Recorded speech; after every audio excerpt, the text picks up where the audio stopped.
नमस्कार, आप देख रहे हैं फ्लॉप शो। रात के 9 बजे हैं और रोज की तरह तो नहीं, क्योंकि माफी आप लोगों से, रोज हम फ्लॉप शो लेकर हाजिर नहीं हो पा रहे हैं।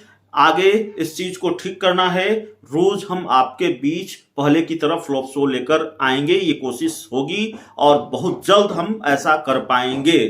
तो फ्लॉप शो शुरू करने से पहले एक अपील जो मैं हमेशा आप लोगों से करता हूं कि हमारा फ्लॉप शो आपको कैसा लगता है, आप सीधे या कोई भी वीडियो हमारे चैनल का कैसा लगता है आप हमें कमेंट कर सकते हैं, या फिर हमारा व्हाट्सएप नंबर है 7004438121, इस पर हमें अपनी राय भेज सकते हैं। तो चलिए फ्लॉप शो की शुरुआत करनी है। और आज का फ्लॉप शो बहुत धमाकेदार। आज का फ्लॉप शो एक ऑडियो बम पर आधारित है, एक ऑडियो पर आधारित है। ऐसा ऑडियो जिससे बिहार की सियासत में भूचाल तय है। बिहार सरकार के एक मंत्री के बारे में यह पूरी रिपोर्ट है। बिहार सरकार के एक मंत्री को लेकर यह रिपोर्ट है, एक पार्टी के सुप्रीमो को लेकर यह रिपोर्ट है कि क्या उनके राजनीतिक मुश्किलों की शुरुआत होने वाली है। पहेली को खत्म करते हैं और यह पूरी रिपोर्ट मुकेश सहनी को लेकर है। बिहार सरकार में मंत्री भी हैं, वीआईपी पार्टी के सुप्रीमो भी हैं। और यह सवाल क्यों है कि मुकेश सहनी के राजनीतिक मुश्किलों की क्या शुरुआत होने वाली है बिहार में। दरअसल मुकेश सहनी यूपी में 165 सीटों पर विधानसभा चुनाव लड़ने का ऐलान कर चुके हैं और जाहिर है यूपी चुनाव मुकेश सहनी लड़ने जा रहे हैं, इसके नुकसान का खतरा बीजेपी को है।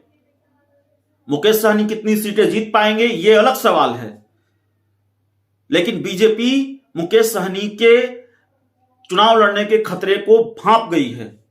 और जिस तरह से मुकेश सहनी सीएम योगी पर हमलावर हैं, वो भी बीजेपी को नागवार गुजर रहा है। यूपी बीजेपी के नेता नहीं, बिहार बीजेपी के नेताओं ने मुकेश सहनी पर हमला बोल रखा है। पहले नीरज कुमार बबलू जो बिहार सरकार में मंत्री हैं, उन्होंने नसीहत दी थी कि सीएम योगी पर मत बोलिए, आसमान पर मत थूकिए, अपनी पार्टी संभालिए। और अब बीजेपी के सांसद, बिहार के मुजफ्फरपुर से सांसद हैं अजय निषाद, वो लगातार हमलावर हैं। और हम आपको पूरा ऑडियो सुनाने वाले हैं। बहुत क्लियर कह दिया है अजय निषाद ने कि अगर एनडीए में रहना है तो योगी योगी कहना होगा। सीएम योगी को लेकर बर्दाश्त नहीं होगा जो आप कह रहे हैं। और उत्तर प्रदेश विधानसभा चुनाव लड़ेंगे, बीजेपी को हराने की कोशिश करेंगे, ये नाकाबिले बर्दाश्त है, इसका खामियाजा भुगतना होगा। मैं नहीं कह रहा हूं, ये बीजेपी के सांसद कह रहे हैं अपने सहयोगी वीआईपी पार्टी के सुप्रीमो और बिहार सरकार के मंत्री मुकेश सहनी को। साथ ही यह धमकी भी है कि अगर आपने सीएम योगी के सामने सरेंडर नहीं किया तो बोचहां की सीट भी हाथ से छिन जाएगी। तो चलिए हम वो पूरा ऑडियो सुनाते हैं। हमारी बातचीत हुई है आज बीजेपी सांसद अजय निषाद से। देखिए इस पूरे मामले को लेकर उन्होंने क्या कहा है। सर, आपका एक बयान जो काफी सुर्खियों में है और इसकी वजह से बिहार की राजनीति में एक उबाल भी है। आपने ये कहा है बिहार सरकार के मंत्री और वीआईपी पार्टी के सुप्रीमो मुकेश सहनी को लेकर कि उनको माफी मांगनी होगी बीजेपी से और सीएम योगी योगी कहना होगा, योगी योगी कहना होगा उनको। जी मैंने कहा है जी। वीआईपी सुप्रीमो, जैसा आप जानते हैं 2 चुनाव हार गए जी। लोकसभा लड़े थे यूपीए से जी। उस समय हार गए। उसके बाद फिर एनडीए में आए, वहाँ भी कोई 11 को सीट मिला जी। और उसमें 11 को सीट में से इन्होंने मात्र 2 सीट पे निषाद को लड़ाया, बाकी सीट को इधर उधर कर दिया। जी जी। आरोप लगा हुआ है जी जी। उसके बाद चुनाव ये हार गए। जी। हारने के बाद भारतीय जनता पार्टी ने इनको एमएलसी बनाया, सम्मान करते हुए इनको मंत्री भी बनाया। जी जी। अब ये अचानक चले गए यूपी चुनाव लड़ने और वहाँ बोलते हैं कि हम योगी के खिलाफ चुनाव लड़ेंगे। योगी के बारे में वो भी तो बयान इनका आया है, वो भी अच्छा नहीं है। जी।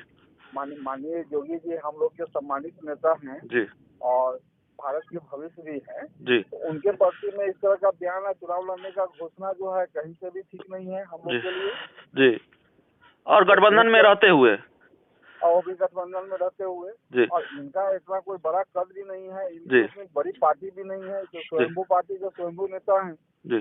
तो इस सर तरह से इनको जी, मीडिया रिपोर्ट्स के हवाले से एक बयान इनका और आया था सर, जो खबरें छपी थी। इन्होंने ये भी कहा कि आपका इससे पहले भी एक बयान आया था कि ये पहले ऐसे नेता है जो हार कर नेता बने हुए हैं और इनकी महत्वाकांक्षा काफी ज्यादा है, वो कम वक्त में बहुत ज्यादा कुछ करना चाहते हैं। तो इनकी प्रतिक्रिया सामने आई थी।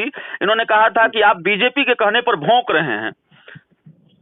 देखिए, भारतीय जनता पार्टी में जी ओबीसी मोर्चा में हम राष्ट्रीय उपाध्यक्ष हैं, जी जी सर। और बिहार बीजेपी में वरीय राष्ट्रीय उपाध्यक्ष हैं, जी ठीक ना।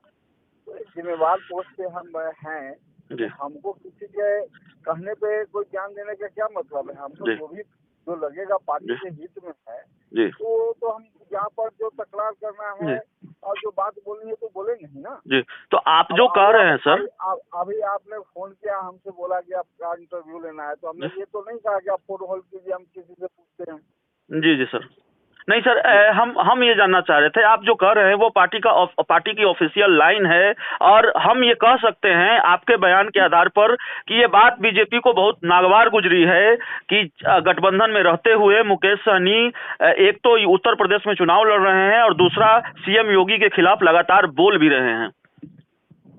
हम तो बोल ही रहे हैं ना जी। कि माननीय योगी जी हम लोग के पार्टी के सम्मानित नेता हैं जी ना, और अब पार्टी के भविष्य भी हैं, तो जी। उनके बारे में यूपी जो है एक बहुत बड़ा प्रदेश है। जी 80 लोकसभा क्षेत्र, मतलब जी। 80 लोकसभा सदस्य हैं यूपी से, जी और लगभग 402 या 400 कितना है उतना तो एग्जैक्ट याद नहीं, जी। उतना विधायक हैं।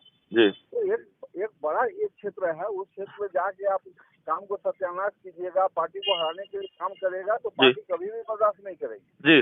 तो सर, अक्सर जब इस तरह का टकराव गठबंधन के दो दलों के बीच होता है तो हमारी डिक्शनरी में जो 2-3 शब्द आते हैं उसका इस्तेमाल हम करते हैं, टूट, दरार, इस तरह की बात का, इन शब्दों का इस्तेमाल हम करते हैं। तो क्या ये माने कि ये भीषण टकराव है और बिहार में बीजेपी और मुकेश सहनी के बीच दरार लगातार बढ़ती जा रही है? वीआईपी पार्टी और बीजेपी की दोस्ती दरक सकती है, दरकने के आसार नजर आ रहे हैं, या उस दिशा में चीजें बढ़ रही हैं? देखिए, हम लोग सालों भर मेहनत करते हैं। भारतीय जनता पार्टी के कार्यकर्ता के बारे में आप जानेंगे, जी आप जैसा जानते हैं कि हम लोग 365 दिन मेहनत करते हैं, जी, सभी सीटों पे करते हैं। जी हाँ, और उसके बाद भी कोई भी गठबंधन का जब वो सीट चला जाता है तो उसको जिताने के लिए भी भारतीय जनता पार्टी का जी अहम रोल रहता है, जी ठीक है। तो वैसे स्थिति में मान लीजिए गठबंधन में रहना या ना रहना वो तो उनका निर्णय है, इसमें हम कोई टिप्पणी नहीं करेंगे। जी लेकिन गठबंधन में रहना होगा तो पार्टी का भी तो सम्मान देना पड़ेगा। जी हारे हुए नेता को भारतीय जनता पार्टी ने एमएलसी बनाया, मंत्री बनाया, सम्मान दिया, जी। और वो सम्मान को आप निरादर करेंगे तो पार्टी कहीं से बर्दाश्त नहीं करेगी।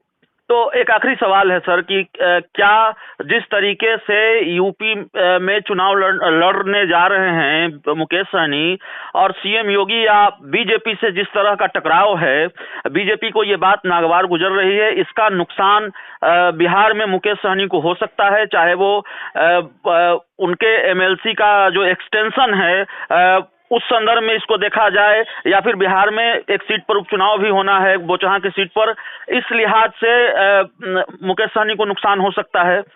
देखिए, बोचहा में तो वो जो विधानसभा है वो मेरे कंस्टिट्यूंसी में है, मुजफ्फरपुर लोकसभा के अंतर्गत है जी। और वहाँ पर उनको अगर एनडीए से चुनाव लड़ना है तो सबसे पहले तो उनको यू टर्न लेना पड़ेगा, जी ठीक है।